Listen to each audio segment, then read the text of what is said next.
Salut, c'est Colombe Henrion. Bienvenue sur Sanitaire, le podcast du dispositif en partenariat One Health Océan Indien du CIRAD, en partenariat avec l'Agence régionale de la santé et l'association Les Petits Débrouillards de La Réunion. Dans ce podcast, vous en apprendrez plus sur One Health, une seule santé, l'interdépendance entre la santé humaine, animale et environnementale.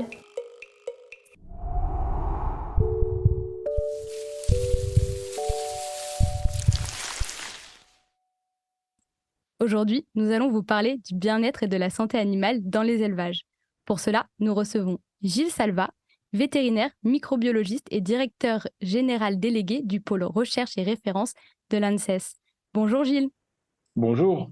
Éric Cardinal, directeur adjoint de l'UMR Astre du CIRAD et vétérinaire spécialisé dans les maladies infectieuses animales tropicales et la résistance aux antibiotiques. Bonjour Éric. Bonjour. Et Manuel Miller, vétérinaire de santé publique, chargé de programme élevage, santé animale et santé publique chez Agronomes et Vétérinaires sans frontières. Bonjour Manuel. Bonjour. Selon la fameuse Association de défense des animaux, L214, en France, 99,9% des lapins seraient élevés en cage, sans aménagement ni limite de densité, et 54% des poules pondeuses seraient élevées en cage ou au sol, sans accès à l'extérieur. Élevage intensif, plein air, label rouge, la question du bien-être animal inquiète de plus en plus l'opinion publique. Gilles Salva, mais alors qu'est-ce que le bien-être animal ? En quoi diffère-t-il de la santé animale et comment peut-on le quantifier ? Ce que je vous propose, c'est de lire la définition du bien-être animal qui en a été donnée par notre groupe d'experts de l'agence et qui définit le bien-être animal, le bien-être d'un animal comme l'état mental et physique positif lié à la satisfaction de ses besoins physiologiques et comportementaux, ainsi que de ses attentes. Cet état varie en fonction de la perception de la situation de l'animal. Alors cette définition est un peu conceptuelle, mais la première chose qu'il faut remarquer, c'est que c'est une définition qui est individu-centrée, c'est-à-dire qu'on s'intéresse au bien-être d'un animal et pas forcément d'un troupeau.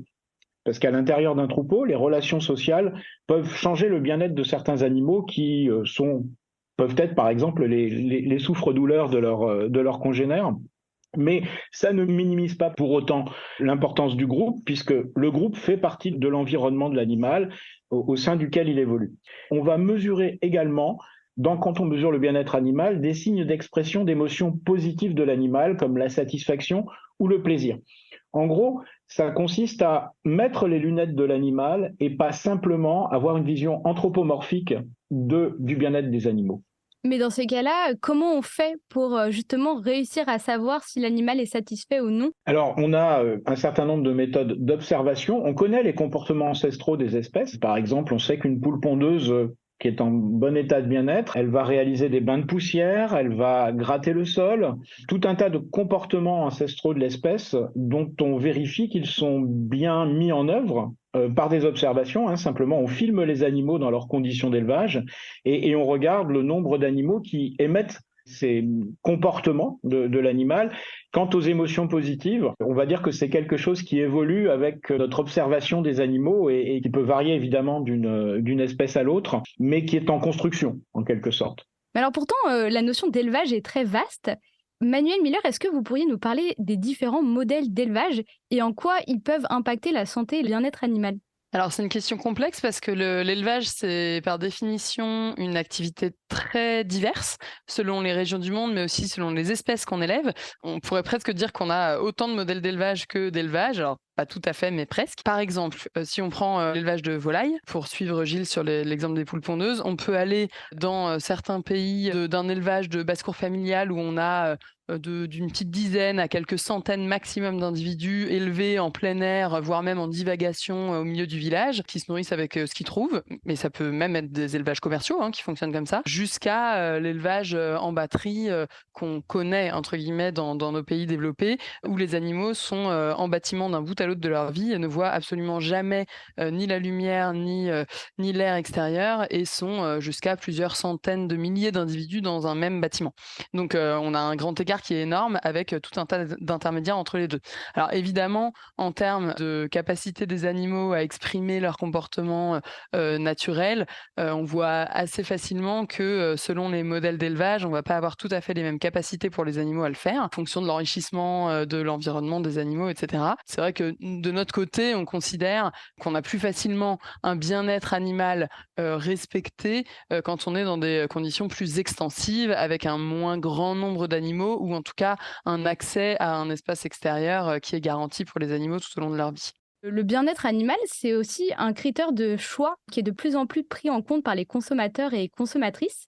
Mais du coup, quelles indications peuvent garantir le bien-être animal des produits destinés à la consommation, Éric Cardinal?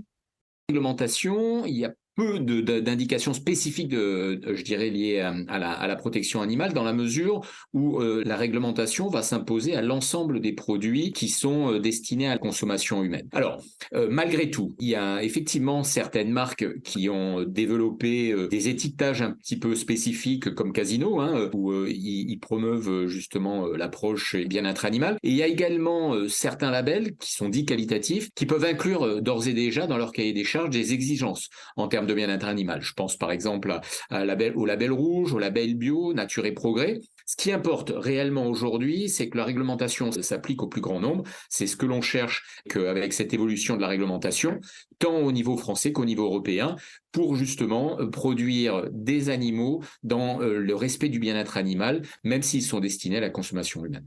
Gilles, vous avez quelque chose à ajouter? Oui, je voulais rajouter que certes, l'élevage extensif, la plupart du temps, est un modèle d'élevage qui respecte mieux. Est-ce que je peux vous demander de définir brièvement ce que c'est qu'un élevage extensif, s'il vous plaît? C'est un élevage dans lequel on a un petit peu plus de place, on va dire, pour élever les animaux, généralement dans lequel les animaux sont élevés à l'extérieur, bien qu'ils puissent avoir accès quand même à un bâtiment pour se protéger, et sur lequel la surface par mètre carré par animal est beaucoup plus importante que ce qu'on appelle l'élevage intensif, ou certains appellent ça des filières organisées, mais elles sont toutes organisées d'une manière ou d'une autre. Mais l'élevage extensif n'est pas forcément synonyme de bien-être animal. Je prends juste un exemple concernant les poulets, par exemple. Quand on a commencé à faire des poulets labels à la fin des années 50, en fait, l'idée, c'était d'ouvrir le bâtiment sur une vaste pelouse, en quelque sorte, une prairie. Et on se rendait compte que les animaux ne sortaient que très très peu du bâtiment et seulement à quelques mètres du bâtiment. Pourquoi ? Parce que le comportement ancestral de la poule, qui est la poule de jungle, c'est plutôt un animal de canopée, donc qui va vivre dans des sous-bois. Et la présence d'une couverture végétale est importante parce que la poule a peur du péril qui vient d'en haut, puisque un des prédateurs majeurs, on pense toujours au renard, mais le prédateur majeur de la poule, ce sont les rapaces. Et donc, si vous avez un parcours dans lequel il n'y a pas d'arbres, il n'y a pas de haies, vos animaux ne vont pas sortir en fait et finalement seront dans des conditions de bien-être qui ne seront pas satisfaisantes. Et donc, c'est pour ça que maintenant on met des haies, on met des arbres de façon à ce que les animaux pour sortir puissent longer les haies et se sentir à l'abri et donc exprimer un comportement positif d'exploration de l'espace. Donc en fait, des conditions qui doivent être adaptées en fonction de l'espèce et pas des conditions généralisées pour tout type d'élevage. Exactement. Maintenant, on va s'intéresser un peu aux facteurs qui peuvent nuire au bien-être animal. Donc toujours vous, Gilles Salva, on parle souvent de l'abattage, du transport, de l'élevage en batterie ou encore de l'isolement des veaux à la naissance. Mais quels sont les facteurs qui peuvent nuire à ce bien-être animal ? Le premier facteur qui nuit au bien-être animal, c'est évidemment la santé. Et on a longtemps pensé que des animaux en bonne santé étaient des animaux en bon état de bien-être. Mais ça ne suffit pas et on parle de plus en plus de bien-être pour la santé plutôt que de la santé pour le bien-être. Parce que des animaux dans de bonnes conditions d'élevage et dans des bonnes conditions de bien-être ont plus de chances d'être en bonne santé pour peu qu'on les protège contre un certain nombre de bactéries, de virus, de parasites. Quand on parle de la question de l'abattage, il importe que les conditions d'abattage limitent au maximum, pendant le transport comme pendant l'abattage, le stress de ces animaux. Pour ce qui concerne l'élevage en batterie, ou en cage, je dirais, c'est plus un problème d'espace vital de chaque animal dans ces cages. Et on est passé, je rappelle, de batterie où on avait des petites cages avec 6 animaux par cage, qui avaient à peine de quoi se tourner, pour passer sur des systèmes de cages aménagées, où on retrouve le groupe social, qui est celui de la poule de jungle, d'une 60aine d'animaux à peu près, qui sont dans un espace beaucoup plus grand, avec, en théorie en tout cas, de quoi prendre des bains de poussière, de quoi avoir des surfaces de grattage, d'avoir des pondoirs séparés. La poule a besoin de calme pour pondre. Elle pond un œuf par jour, je le rappelle. Donc, même dans des conditions en batterie, des conditions qui sont plus proches de ce que requiert l'animal. Et évidemment, ce ne sont pas encore des conditions de liberté totale des animaux. Ce qui importe, c'est, je parlais d'individus centrés tout à l'heure pour le bien-être, c'est aussi qu'on retrouve dans la société que forment les animaux des relations sociales qui leur permettent d'exprimer ce bien-être. Alors, quant à l'isolement des veaux à la naissance, eh bien, le lien du veau à la mère est quelque chose d'important. Et pour la croissance du veau, y compris aussi pour récupérer un certain nombre d'anticorps qui sont dans les premières lactations, dans le colostrum, et qui vont être importants pour protéger l'animal et construire son système immunitaire également.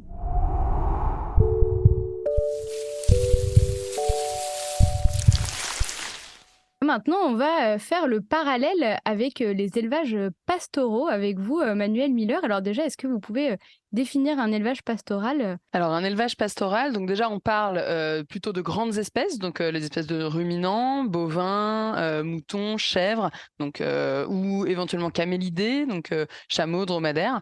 Et un élevage pastoral, c'est un élevage du coup extensif, pour revenir à ce qu'on disait tout à l'heure, en général avec quand même d'assez grande taille de troupeaux, et qui sont pour une majeure partie de leur temps dans l'année gérés, menés sur des parcours, donc des pâturages en liberté ou en quasi-liberté. Donc en général, ils sont quand même accompagnés à minima d'un berger, mais parfois même pas.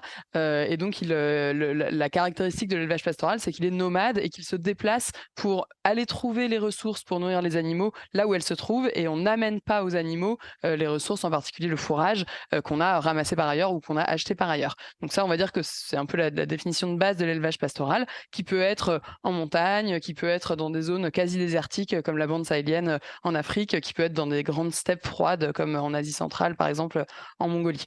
Et en termes de bien-être, pour revenir à ce que disait Gilles, clairement, en termes de fonctionnement de troupeau, c'est quand même des groupes d'animaux qui ont un fonctionnement social quasi autonome, c'est-à-dire qu'on interfère relativement peu en fait dans les interactions sociales. On est sur un élevage qui est quand même très proche du fonctionnement naturel d'un troupeau à l'état sauvage. En revanche, ce qui peut être compliqué en termes de bien-être, c'est plutôt l'aspect réponse aux besoins de base, y compris en termes alimentaires, puisque souvent l'élevage pastoral se pratique dans des environnements qui sont complexes et où parfois on a une grosse pression sur les ressources et donc un manque par exemple d'eau ou de pâturage, et donc ça peut être compliqué pour l'éleveur de donner un accès suffisant à ces animaux à une alimentation par exemple en quantité suffisante. Donc on voit bien que la définition assez large et finalement complexe du bien-être, elle n'est pas simple, puisque là on est dans des environnements qui par définition sont compliqués en termes d'accès à la ressource, que ce soit d'ailleurs pour les hommes ou pour les animaux. Évidemment, il n'y a pas de type d'élevage idéal qui existe, même si on voudrait, mais... Justement, vous venez un petit peu d'aborder ce lien avec la santé, avec les ressources. Éric Cardinal, la prochaine question, c'est quel est le lien entre santé animale et santé environnementale? En quoi la santé des animaux de l'élevage peut être liée à celle de l'environnement? Il faut voir que les animaux aujourd'hui, on doit leur accorder 5 libertés fondamentales. Et vous allez voir que c'est lié directement à l'environnement dans lequel ils vivent. D'une part, il faut qu'ils soient libres de la soif, de la faim et de la malnutrition, donc un environnement qui leur permet d'avoir accès à de l'eau, à de l'aliment, libre de l'inconfort, c'est-à-dire que c'est un environnement qui soit relativement confortable pour que les animaux, en fonction de leur trait d'espèce, se sentent dans des bonnes conditions, libre de s'exprimer, la nécessité d'avoir justement des mesures d'enrichissement pour les animaux, libre de la douleur, de toute blessure et de la maladie, c'est évidemment cet aspect santé animale, et libre de la peur et du stress. Alors ça, c'est un premier point. Après, on peut voir, et ce sont des questions, je dirais, de société, l'impact potentiel environnemental de l'élevage intensif ou extensif d'ailleurs, sur l'environnement. Ça inclut la consommation d'eau, la consommation d'énergie, un risque de la pollution de l'eau, une substitution des forêts par des prairies qui sont destinées à l'élevage du bétail ou des prairies par des cultures annuelles destinées à l'alimentation animale. Donc ça, c'est plutôt l'impact de l'élevage sur l'environnement. Donc c'est vraiment tous ces liens-là qu'il faut prendre en considération lorsqu'on fait le degré de proximité entre la santé animale d'un côté et l'environnement de l'autre. Justement, vous avez aussi parlé de l'impact de l'environnement sur l'élevage et cette capacité qu'on peut qualifier de capacité de résilience dont on entend beaucoup parler. Oui, bien sûr. Emmanuel, est-ce que diversifier ces pratiques en faisant de l'élevage et de la culture peut permettre aussi d'être pertinente, par exemple, en termes de résilience? Oui, tout à fait. Alors, ce qu'il faut voir, c'est que historiquement, je pense qu'on avait très peu d'exemples d'activités d'élevage qui étaient déconnectées d'une activité agricole, ne serait-ce que parce qu'à l'échelle d'un territoire, en fait, globalement, historiquement, on produisait l'aliment des animaux bien plus près des animaux eux-mêmes que ce qu'on peut faire aujourd'hui avec une grande spécialisation parfois des régions de production et des aliments qui proviennent de l'autre bout de la France, voire parfois de la planète. Simplement pour le dire, nous à VSF, on travaille beaucoup dans des contextes donc hémisphère sud. Alors, AVSF en fait... qui est, agronome et vétérinaire sans frontières. Merci. Donc, Agronome et Vétérinaires sans frontières, on travaille principalement dans des contextes des pays du Sud où en fait le modèle dominant en dehors des élevages pastoraux, c'est de l'agriculture élevage. Donc c'est même souvent de la polyculture élevage. Et d'ailleurs, c'est un des principes de base de l'agroécologie qui, par définition, regroupe des pratiques agricoles qui sont censées être plus respectueuses de la durabilité environnementale des territoires. C'est de favoriser un flux de matières organiques qui soit complémentaire entre l'élevage et la culture. Donc en gros, bénéficier des déjections animales pour refertiliser des sols, pour permettre à des plantes de pousser avec plus de matière organique sans forcément avoir de fertilisants chimiques à apporter. Et à l'inverse, essayer au maximum de nourrir les animaux avec de la nourriture produite à proximité, aussi pour limiter quelque part le flux de matière externe, c'est-à-dire importer de l'aliment produit à l'autre bout de la planète, où ça va être plus polluant parce qu'il faut le transporter et l'amener d'un point A à un point B qui sont très éloignés. Donc finalement, cette complémentarité-là, elle est assez évidente si on regarde le fonctionnement de base d'un écosystème qui est finalement un flux de matière. Exactement. Et inversement, un nombre trop élevé d'animaux sur un espace restreint, on a vu, nuit au bien-être animal évidemment, mais impacte également l'environnement via ce que l'on appelle l'eutrophisation des sols. Donc c'est justement cet excès de nutriments tels que l'azote et le phosphore qui sont produits par les déjections animales et qui peuvent être drainés jusqu'aux rivières et océans. Et on a vu par exemple quelques cas en Bretagne avec la prolifération d'algues toxiques, ces algues vertes qui provenaient des élevages intensifs de cochons et du lisier de cochons. Et on a retrouvé ces algues sur les côtes d'Armor et le nord du Finistère.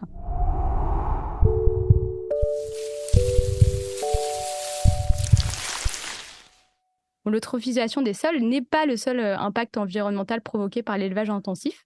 Selon un rapport de Greenpeace de 2019, 71% des terres arables européennes, c'est-à-dire 71% des terres cultivables, seraient accaparées par les cultures alimentaires destinées aux animaux d'élevage. Mais alors, quels sont les enjeux environnementaux découlant de l'alimentation des animaux d'élevage? Manuel, vous avez un petit peu parlé du bilan carbone. Est-ce que, Gilles Savas, vous auriez autre chose à ajouter? L'autre élément qui est important dans l'alimentation animale, c'est la concurrence, notamment pour les céréales nobles, entre l'homme et l'animal. Le blé, par exemple, peut être utilisé effectivement pour produire des volailles, des porcs, voire des bovins, dans certains cas, quand on veut des aliments plus énergétiques que l'herbe, notamment pour la production de lait.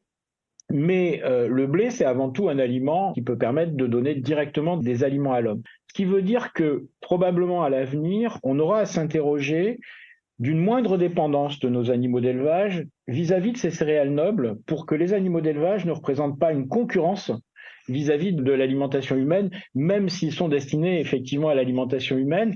Le rendement de conversion du blé en viande, il est moins bon que le rendement de conversion du blé en énergie pour vous lorsque vous mangez du pain, évidemment, puisque on a un intermédiaire qui est l'animal qui va émettre de l'énergie, qui va émettre de l'azote, etc. Si je voulais caricaturer, il va falloir qu'on réapprenne à nourrir nos animaux en partie avec des déchets. Deuxième facteur, mais Manuel en a déjà parlé, les productions animales peuvent contribuer dans certaines régions du monde à une grande déforestation. C'est le cas de la production de soja. Le soja est produit dans des zones intertropicales où on a déboisé pour produire du soja. Et on peut considérer que la masse de soja qu'on donne à nos animaux contribue à la déforestation dans ces zones-là et contribue à casser ce cycle du carbone, puisque ces forêts tropicales sont une des premières sources avec les océans de captation du carbone au niveau de la planète. Alors dans ce podcast, nous abordons la thématique Une seule santé, One Health, donc l'interdépendance entre la santé des humains, des animaux et de l'environnement. Et aujourd'hui, nous allons nous intéresser à One Welfare, un seul bien-être. Et pour cela, j'aimerais vous faire écouter le micro-trottoir enregistré par notre partenaire, les Petits Débrouillards de La Réunion, qui a demandé aux passants quel était l'impact du bien-être et de la santé animale sur l'être humain. J'imagine que si tous les poulets qui sont en mauvaise santé sont tous regroupés sous le même hangar, eh bien les maladies se développent plus vite et se transmettent plus vite. Et le poulet frite le dimanche midi, il sera un peu moins succulent, je pense. Manger un animal qui a une belle vie, je pense que c'est d'autant plus profitable pour nous en fait. Et puis on a moins de scrupules aussi à le manger si on sait qu'il a eu une vie d'animal qui mérite en fait. Et voilà. Au-delà de la santé environnementale, la santé et le bien-être humain sont donc impactés par la santé et le bien-être animal. C'est cette notion qui s'appelle donc One Welfare, un seul bien-être. Gilles Salvat, est-ce que vous pouvez nous en parler un peu? On vient d'écouter un peu l'avis des citoyens. Quel est votre avis à vous? Du point de vue des citoyens, je pense que c'est très bien exprimé dans votre micro-trottoir. C'est consommer un animal dont on sait qu'il a eu une vie digne d'être vécue peut constituer une émotion positive pour le consommateur.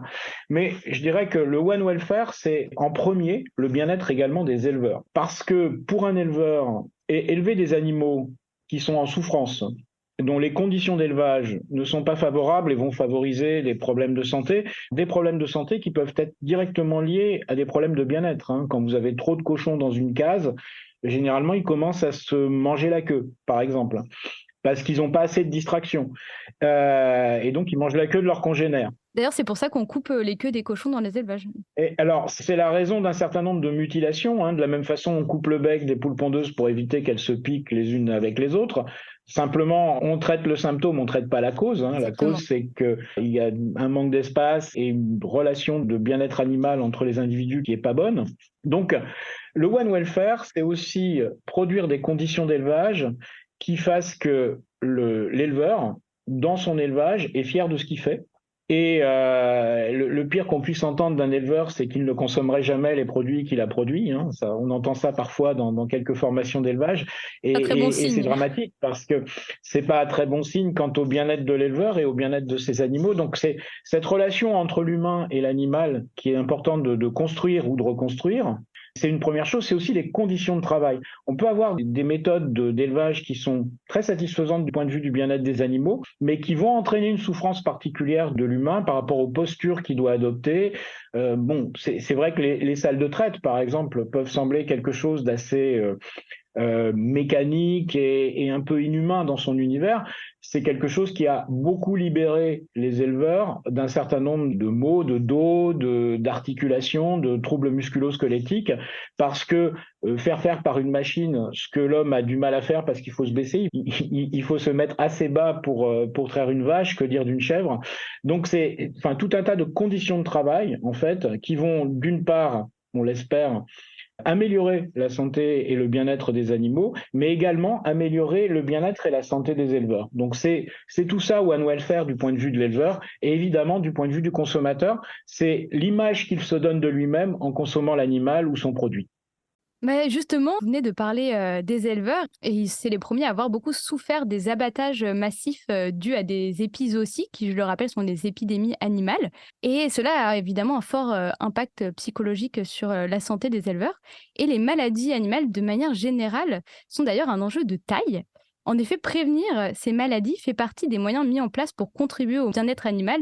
Gilles, vous avez beaucoup parlé du lien entre santé et bien-être. Cela passe également par la lutte contre l'antibiorésistance. Mairie Cardinal, l'antibiorésistance, c'est quoi?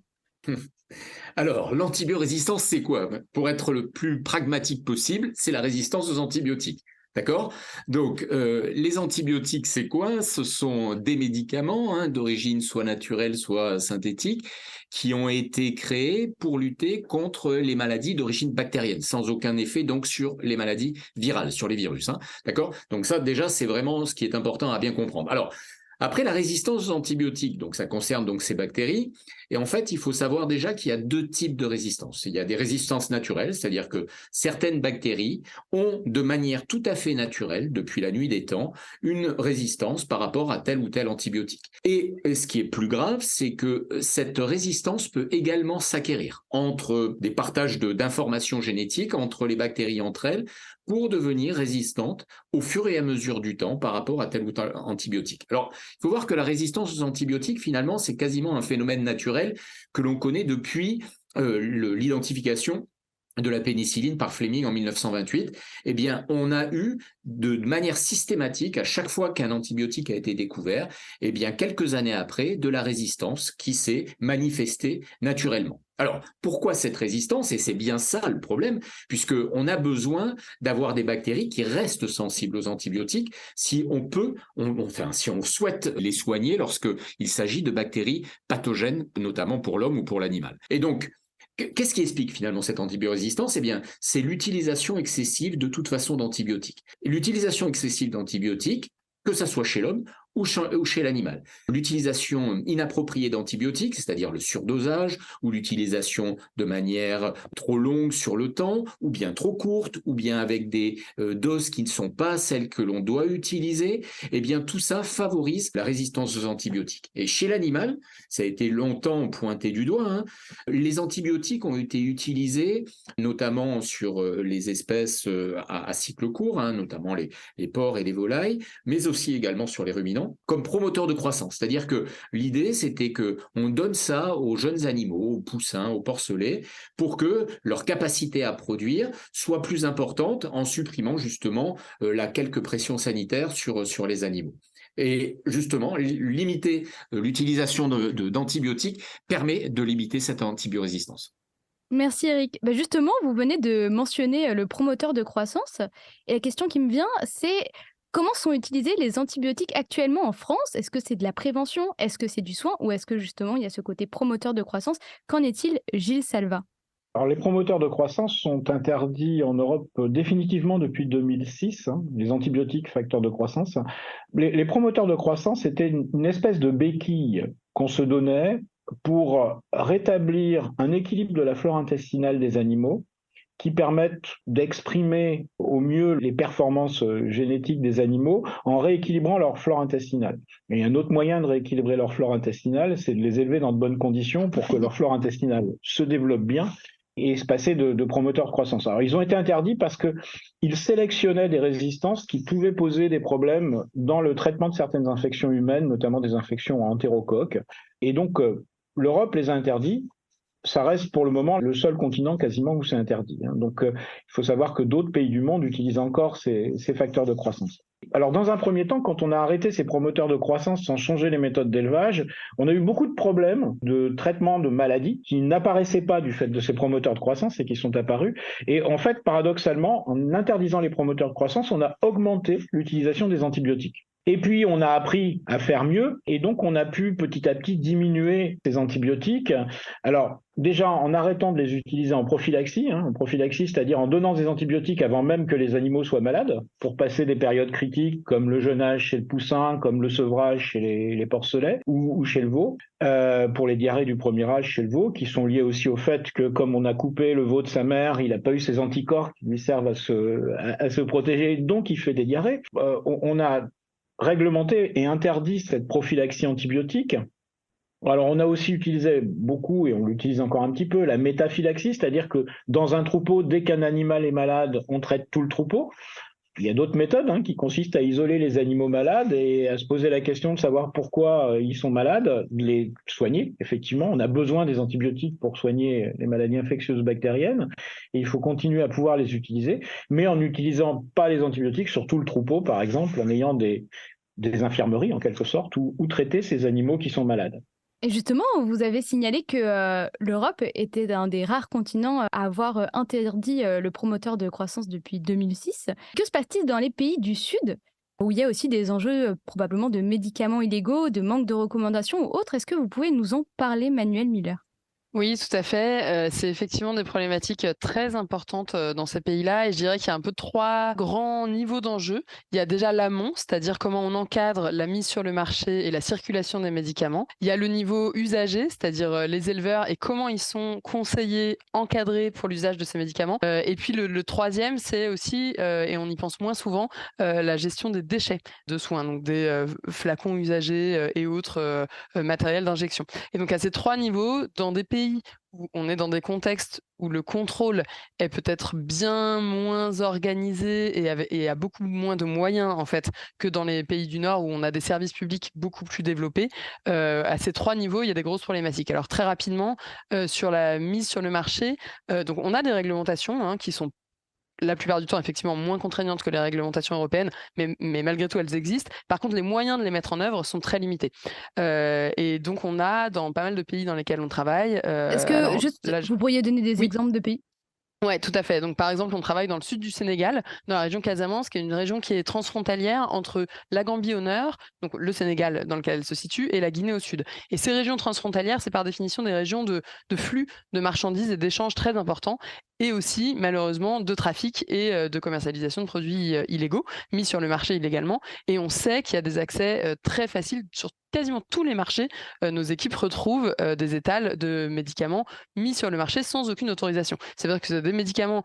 Alors, ça peut être des médicaments qui pourraient être commercialisés mais qui n'ont pas passé les autorisations administratives pour être officiellement mis sur le marché, ou parfois c'est tout simplement des faux médicaments, c'est-à-dire que soit au mieux il n'y a rien, c'est-à-dire que c'est la pilule en fait c'est de l'eau ou c'est du sucre, donc aucun effet, donc on imagine qu'en termes d'efficacité c'est quand même réduit, voire au pire il y a effectivement des molécules mais de très mauvaise qualité, pas dosées comme elles devraient l'être et avec évidemment aucune indication sur l'emballage de comment les utiliser, ou en tout cas pas les bonnes indications, ou parfois pas dans la langue locale qui peut être comprise par les usagers. Donc ça c'est la première chose. Ensuite on a la partie usagée où effectivement on est dans des contextes, quand on est dans des zones rurales très reculées où les services techniques, que ce soit d'appui à l'agriculture ou à l'élevage, sont très peu présents, très peu déployés. Et donc en fait on a peu d'accompagnement en comparaison d'un contexte comme la France où à peu près n'importe quel éleveur peut avoir accès à des techniciens d'élevage ou à des vétérinaires pour le conseiller et l'encadrer sur ses usages de médicaments.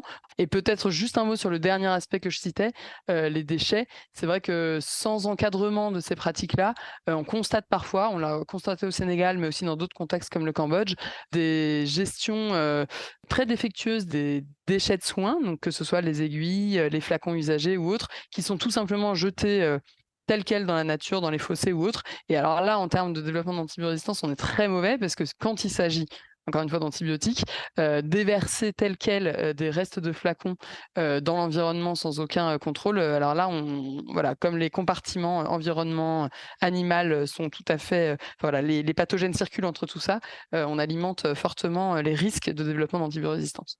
Oui, et on retourne sur le continuum animal-environnement et même humain.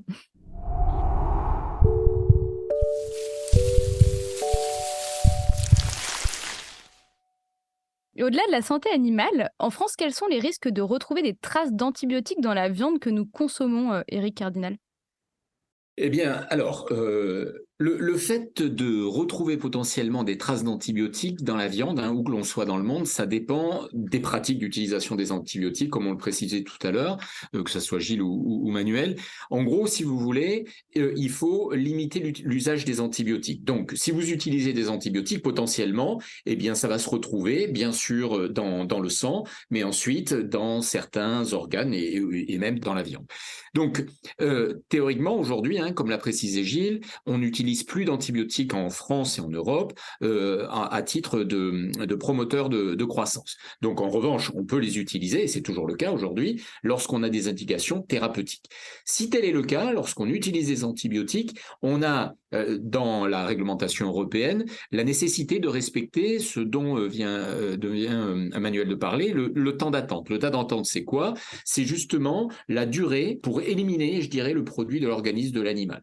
Et c'est en fonction des antibiotiques, plus ou moins long, Justement, on peut retrouver ce résidu d'antibiotiques autant dans la viande que dans le lait ou dans l'œuf. Et donc, si on respecte ce temps d'attente, il n'y a pas de risque de retrouver justement les antibiotiques dans ces produits alimentaires d'origine animale. Donc, de toute façon, aujourd'hui, que ce soit, si on prend le cas notamment des bovins qui vont être abattus à l'abattoir, vous avez une carte verte, qui est en gros la carte d'identité de l'animal, sur laquelle est mentionné justement tous ces éléments-là. Et a priori, en Europe, lorsque on a traité l'animal avec des antibiotiques, on respecte de manière systématique le temps d'attente et donc on n'a pas de risque derrière de trouver des traces d'antibiotiques dans la viande, mais ce n'est pas partout le cas, évidemment, dans le monde et en particulier dans certains pays du Sud.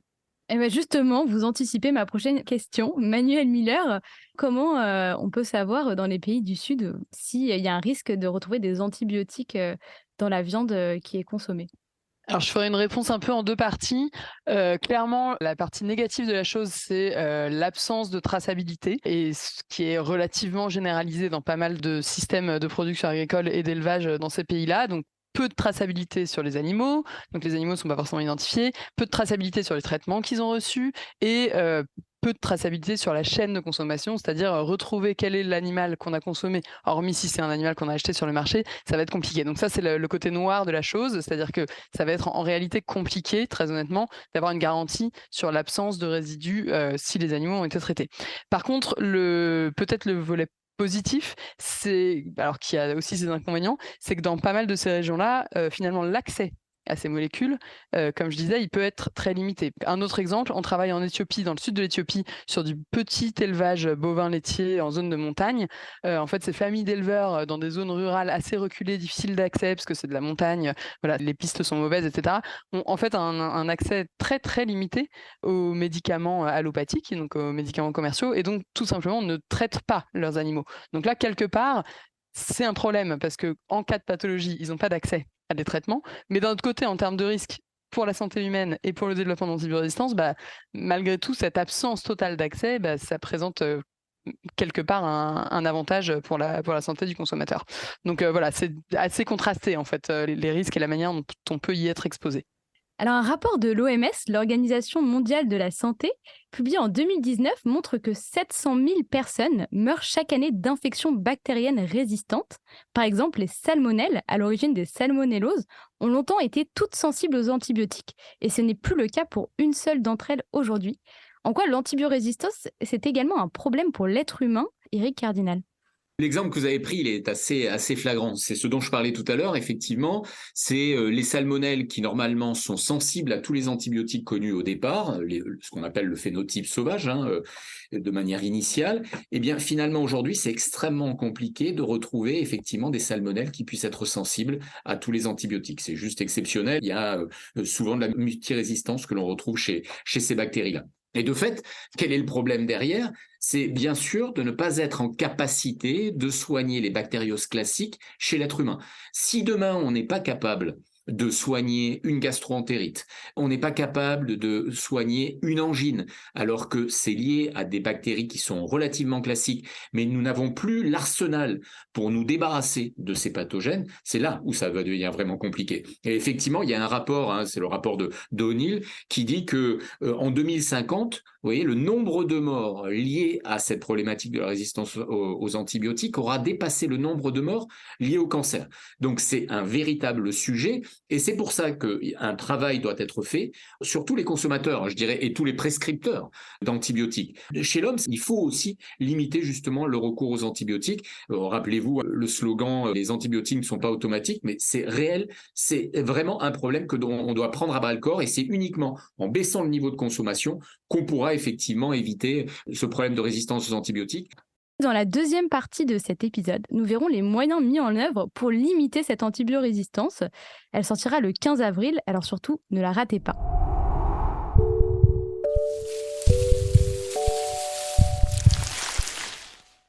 Tout à l'heure, lorsque nous avons évoqué le bien-être animal, nous avons mentionné plusieurs critères de bien-être. Or, ces critères peuvent être mis à mal par d'autres enjeux, comme celui de la rentabilité et de la productivité, surtout dans un monde en pleine croissance démographique. En quoi les critères économiques et les enjeux de production peuvent-ils freiner l'amélioration des conditions d'élevage? Gilles Salva. Alors c'est probablement vous évoquez là probablement une des principales raisons du fait que les consommateurs se détournent en partie de ces animaux qui sont élevés dans des bonnes conditions de bien-être.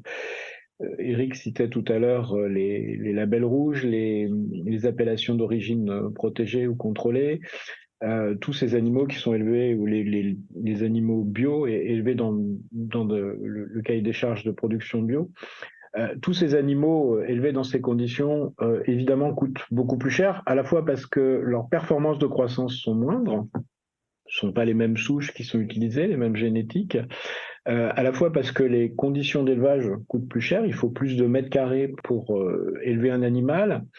Les aliments souvent qu'on distribue à ces animaux coûtent aussi beaucoup plus cher. Dans le cadre du bio, on a un lien étroit avec la proximité de la ressource, voire la production sur l'exploitation elle-même. Donc des coûts de production qui sont beaucoup plus importants. En dehors de la croissance démographique, qui est un vrai problème, il faut nourrir la planète, certes, alors peut-être avec un peu moins de viande d'ailleurs, mais on a besoin de produire plus. Les critères économiques sont majeurs et on s'en rend compte en ce moment. On a une crise économique avec une inflation beaucoup plus importante que les années précédentes, qui est liée à un contexte international, notamment pour l'Europe, la guerre en Ukraine. Et on voit bien que dans ces conditions, les consommateurs, quand ils ont des difficultés économiques, le premier budget sur lequel pèsent ces difficultés économiques, c'est le budget alimentation, et donc ils vont se tourner plus vers des produits standards que vers des produits de qualité supérieure. Il y aura un autre mécanisme qui serait de consommer un peu moins de viande et de consommer de la viande de meilleure qualité ou produite dans de meilleures conditions d'élevage. C'est vraisemblablement et visiblement pas les choix qui sont faits, et on voit que même dans les conditions standards, ça coûte plus cher de produire en Europe que dans des pays tiers.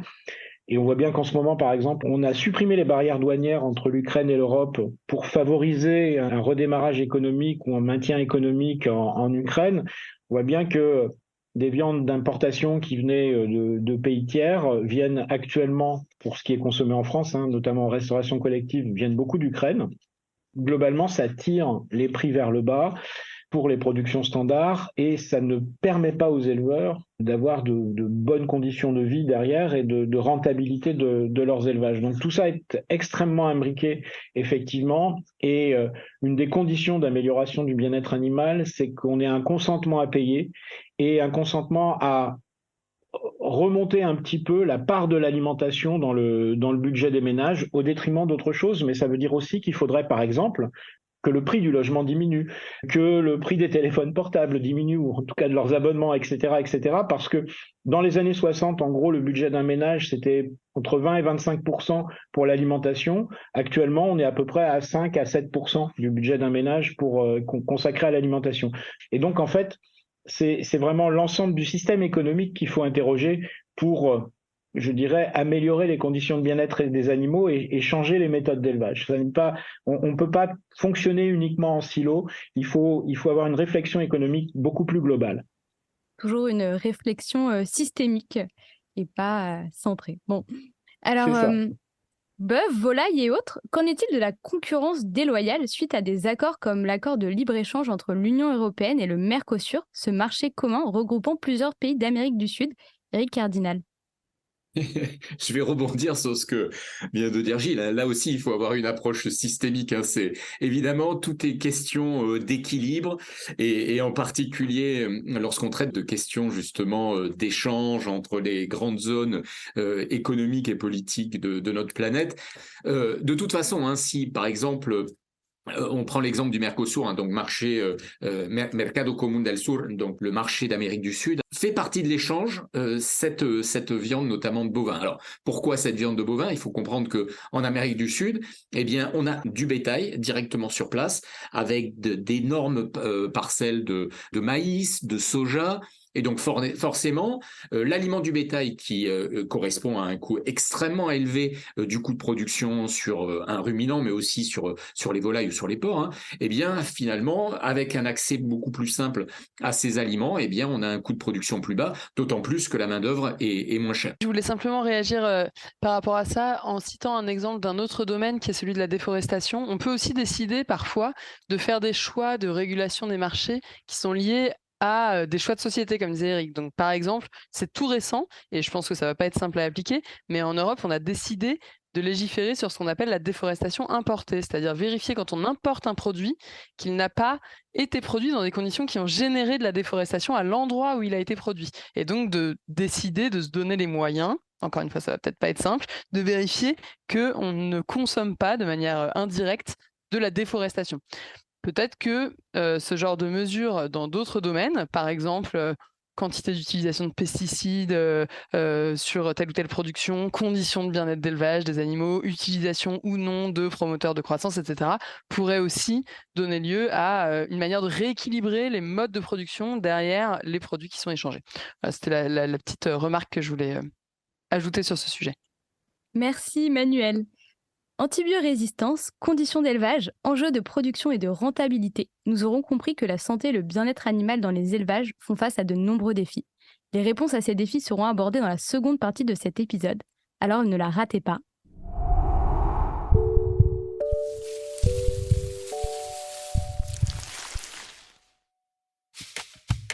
Merci à Eric Cardinal, Gilles Salva et Manuel Müller de nous avoir éclairés sur la santé et le bien-être animal dans les élevages.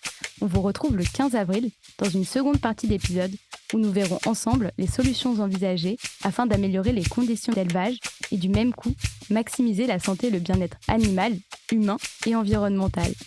Si cela vous a plu et que vous souhaitez en savoir plus sur l'interdépendance entre la santé des animaux, de l'environnement et la nôtre, abonnez-vous à notre page et surtout laissez-nous des étoiles et des commentaires. Vous pouvez aussi nous retrouver sur Instagram, Facebook et LinkedIn. Vous venez d'écouter Sanitaire, un podcast produit par le dispositif en partenariat One Health Océan Indien du CIRAD, en partenariat avec l'Agence régionale de santé La Réunion et l'association Les Petits Débrouillards de La Réunion. Cet épisode a été écrit, réalisé, enregistré et monté par moi-même, Colombe Henrion. Lucille Berthe-Constante s'est occupée du micro-trottoir, Audrey Chaunette de l'animation sonore et Léa Chanron de l'infographie. À très vite, bonne écoute.